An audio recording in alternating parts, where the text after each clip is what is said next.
জুরাইন মিরপুর সহ রাজধানীর অনেক এলাকায় ওয়াসার পানির লাইন গেছে ড্রেনের ভেতর দিয়ে।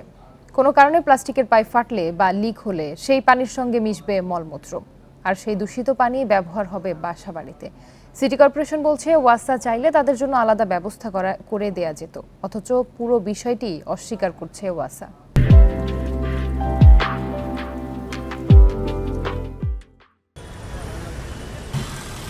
রাজধানীর জুরাইনে ড্রেনের ময়লা পানির দৃশ্য প্রতিদিনের ব্যাপার।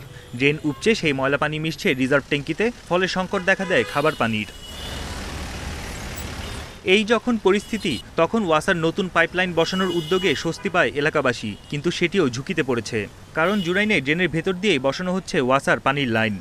আজকে 15-20 দিন ধরে তো কাজ চলতেছে, পুরো এলাকা ফাইরাছে, এরা কাঠটা কুটটা দেখলেন না যেভাবে কাম করতেছে। এটা তো ঠিক না, কিন্তু এখন আমার সব জায়গায় একই অবস্থা। এই ড্রেনের ভেতর থেকেই বাসাবাড়িতে লাইন টেনে দিয়েছে ওয়াসা। কোনো কারণে পাইপ লিক হলেই খাওয়ার পানির সঙ্গে মিশে যাবে মলমূত্র। পাইপের উপরে ইটগুলা পড়ছে, তাহলে ওইগুলো তো এমনি ফাইটে যাবো, তাহলে ফাটে যাবে, ময়লা পানি যাবো না, ঘরে ঘরে ওই পানি খাওয়া যাবো। সেইটা আমি সেদিন বলছি, আর কয়েক আমাকে লাগে কইবেন না, আপনারা যাহানে বিল দেন সেই জায়গায় যাইবেন না। ওয়াসার এ কাজে ক্ষুব্ধ সিটি কর্পোরেশন, বলছে সমন্বয় করে কাজ করলেই এ পরিস্থিতি এড়ানো যেত। উল্টো সিটি কর্পোরেশনের উপর দায় চাপাচ্ছে ওয়াসা। নর্দমার কাজটা যেমন ব্যাহত হবে, তার কাজটাও কিন্তু ব্যাহত হবে।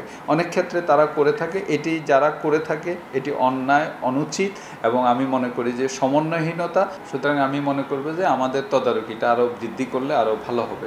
কোথাও ড্রেনেজের ভিতর দিয়ে দিচ্ছে না, যারা আপনাকে বলতেছে ওটা বোকাস কথা ওটা বলতেছে। আর তাছাড়া সিটি কর্পোরেশন পুরো রাস্তা জুড়ে ড্রেন লাইন করতেছে, আমাদের সুয়ার লাইন, পানির লাইন বা টিএনটি, বিদ্যুৎ, এদের লাইন বড় সব কোনো জায়গায় থাকতেছে না।